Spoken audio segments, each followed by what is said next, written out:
Hi, I'm Charlotte Pridmore and I am doing this video just because I've got loads of people coming into my online world at the moment, and I realise that some of you don't know much about me. So I wanted to do this video just to introduce myself and tell you a bit about my backstory and how I've sort of ended up doing what I do. So that story starts I was around 19 and I left my hometown and moved to London. So my brother is 7 years older than me. He'd moved to London when I was 11. And so I'd spent from 11 to 19 going back and forth to visit him in London, and just knew that there was this life out there that I wanted to have. I went to college in Nottingham, not in my hometown, because I just wanted to get out. So as soon as the opportunity arose, I was there. So I moved to London when I was 19. I got a job at a publishing house. I was working selling advertising at a publishing house.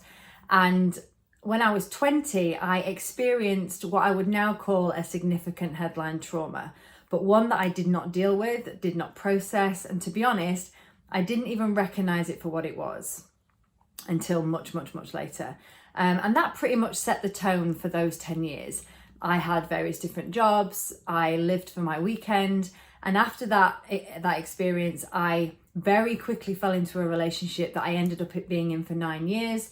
It was great at first. We ended up buying a house, but then it got not so great. And the end of that was me 29, left the house, the relationship, the friends, the job, the life, with my 6-month-old baby in tow, with my life in 13 bin liners, and I ended up back at home in my hometown, back at my parents, on benefits, overweight, miserable. And then the year that I came home pretty much carried on the same. So I was just not looking after myself very well, just in a very low emotional state.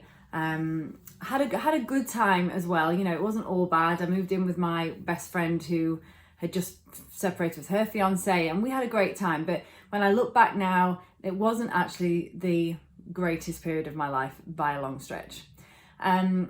The following year, I'd met my now husband, and I needed to work. Like I've always worked since I was 16. So I got a job, retrained as a hairdresser at 30. My mum's one, so I'd always been really good at it.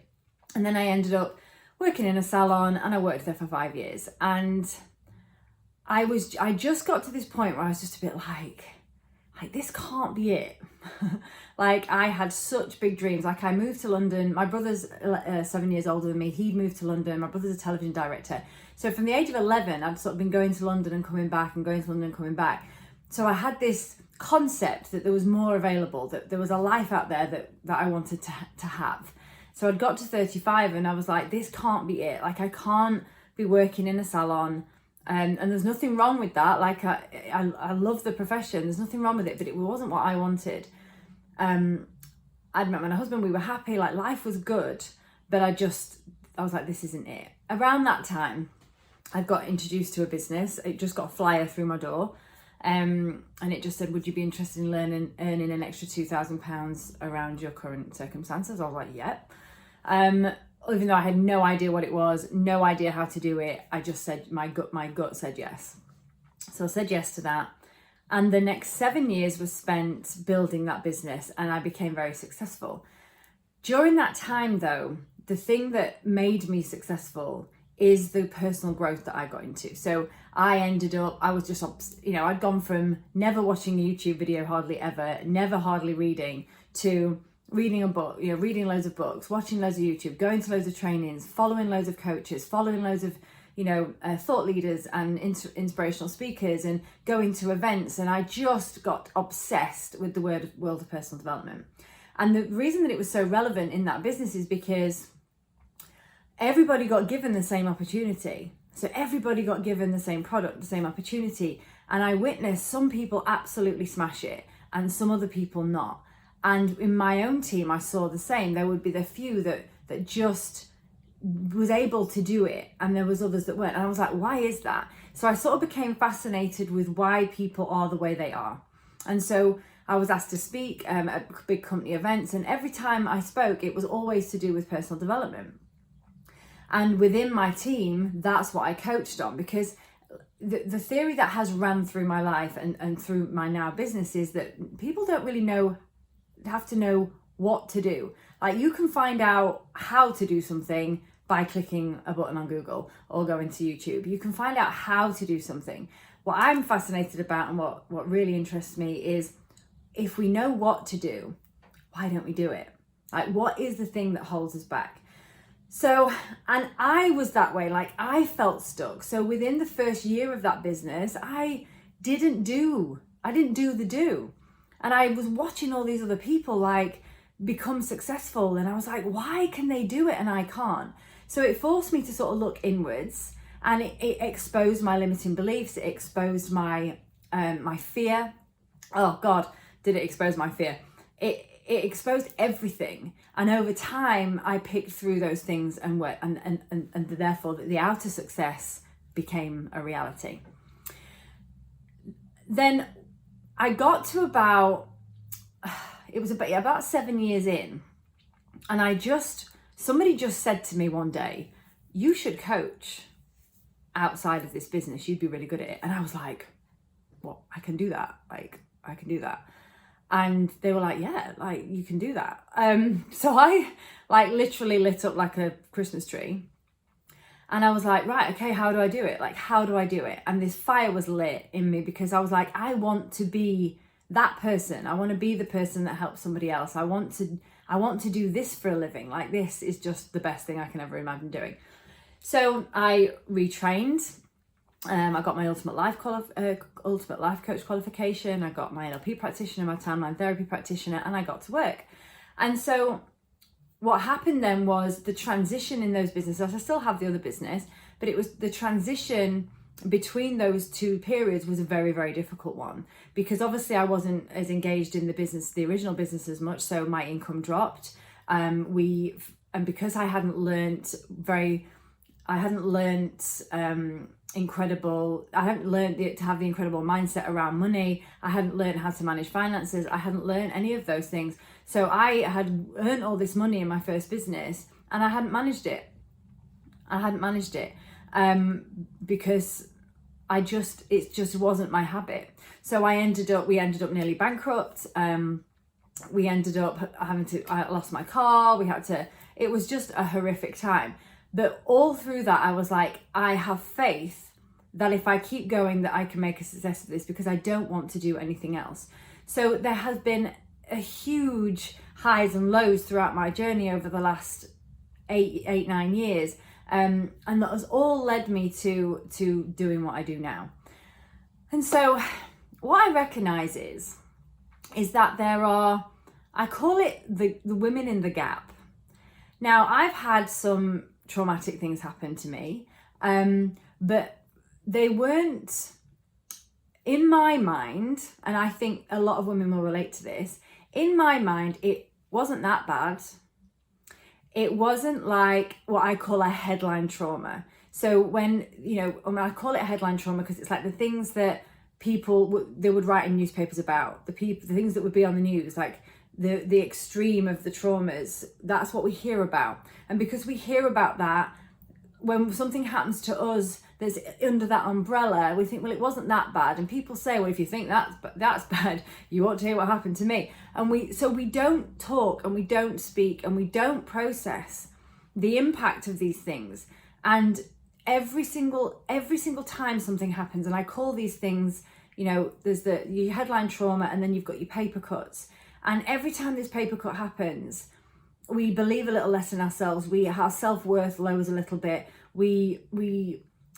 Our self-worth and esteem just gets a little knock and a little knock. And what I recognize a lot in myself, and also now what I see in my clients, is that over time, from a very, very early age, we just collect these paper cuts, and they slow us down. Because when we're born naked, full of potential, no fear, no limiting beliefs, none of that. We just come out and we're ready to face the world.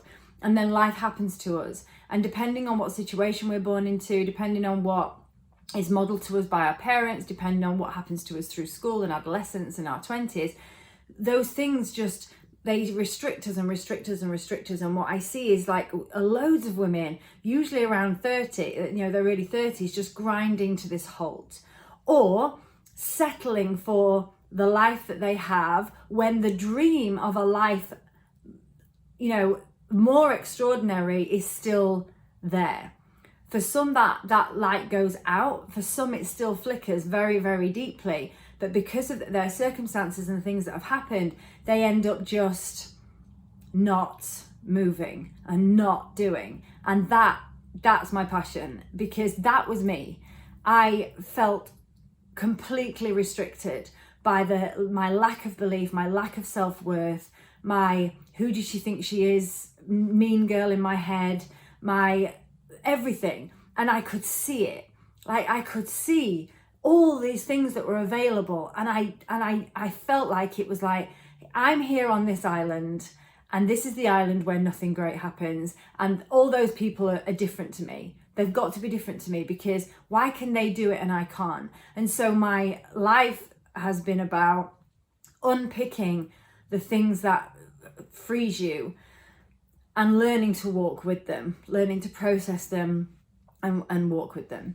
And so over the last 4 years, I have produced some programs. I also have a membership. The first program I produced was called Revolution, and it's called Revolution Begin Again. And it's about transforming your story, because our story is so powerful. The narrative we tell ourselves about who we are, what we're capable of, what we can do, what's available to us is of our own making, because we take our situations and we make them mean what we make them mean in the moment, and then we carry that meaning with us, regardless of whether it's serving us or not. So I over the last 4 years, I've developed some programs. I've got my all-woman program, and there's Revolution Begin Again. More recently, all-woman wellness, because my all-woman structure, I've always struggled with my weight. I was 16 stone after both my kids. I was not a sporty girl at school. I wanted it. Like, I knew that this was available to me, because it's available to other people. So my theory is, if it's available to them, it's available to me if I desire it. So I believe that if you desire something, if you see something, a situation, a circumstance, a thing, just anything that lights a fire in you that goes, oh my God, I want that, then it's meant for you. Because otherwise, why would you be given the desire if you weren't capable of having it? So our job as women, as we go through life, this is my belief, is that we have to just get out of our own way and learn about ourselves enough and be aware enough about ourselves to connect to the reasons why this narrative that we're telling, this story that we're telling is blocking us from going there, because it's available. So my faith is that if I desire it, then it's already mine. I just have to do the necessary inner work in order to walk in the direction of it. And I don't care when it happens. I've got no deadline on it, but that's the direction I'm walking in. So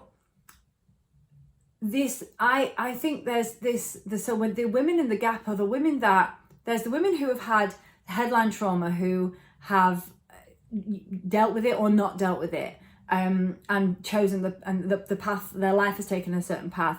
Then there are women who have had, nothing really bad happen, good childhood, great life, those kind of, and then there's all these women in the gap that have had things happen to them that are for sure having an impact on their ability to become the fullest, most expressed version of themselves. There is something sitting inside them that says, you can't have that, that's not available to you, you're not good enough, you're not enough. What if they laugh at you? What if you fail? And all this fear, which really is just our brain keeping us safe because of the things that have happened to us. So my work and my mission is to help women to self-actualize, to help women take ownership and empowered choices about their lives, so they can go after the thing that they want to achieve. They can go after that career. They can restudy and learn how to do something. They can make the income that they want to make. They can create whatever they want to create, because we are women, we are creative beings, right? So as you can see, I am a woman on a mission when it comes to that. And that is what's important to me, because this is my journey. Like, this is not something that I have is that it's over for me, and that I'm now doing what I love and making good money and have a great marriage and have a great life. I have all those things, but the journey never ends for me. So in all my programs, in my membership, I do the program with the women. I have a free group called the Ever Evolving Woman on Facebook. So if you want to come and hang out a little bit more with me, get to know me a little bit better. I'm just about to finish a 365-day live challenge. So I've been live every day on social media for the last 365 days, which has changed my life. But if you want to get to know me a bit more, it's the Ever Evolving Woman. It's free. It's on Facebook. So you just got to click the link, answer 2 questions, and we'll let you in and we'll get to know each other. But this is an ever evolving thing for me. If this lights you up, if this conversation yes, I completely identify with this, then come and walk with me and let's do this together. So if you want to find me, you've got the free group. I'm very active on Facebook. I'm also on Pinterest, LinkedIn, Instagram, all the things. And you can also find all information about my programs and my membership. The membership is called Becoming Her, on www.charlottepridmore.com. And I would love to get to know you. So I hope that you feel like you know me a little bit better. And I'm looking forward to get to know you. So I'll speak to you soon. Take care.